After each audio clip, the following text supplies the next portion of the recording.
Chicago White Sox signed Josh Rojas to a deal. So Josh Rojas gets a 1-year deal with the Chicago White Sox team, and he's a versatile player. Could play third, second, some outfield. And then he spent the last couple seasons Rojas with Arizona and the Seattle Mariners. He was a top prospect in the Arizona system going back a few years ago, but he never panned out to be a big-time player. We know he could steal a lot of bases. We know he has some pop.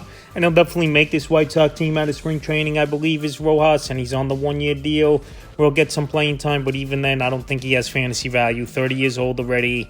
I know some guys, they find it late. One of the worst teams, if not the worst team, once again, they're going to be this season in Chicago, and he's more of a guy just to fill a void until a young player is ready to go and possibly a trade chip on the 1-year deal at the MLB trade deadline. So last season for Rojas, with Seattle, 8 home runs, 31 RBIs, 48 runs scored, 10 stolen bases, a 225 average, and a 304 on base. His stolen bases, this is definitely a specialty, is Rojas' power.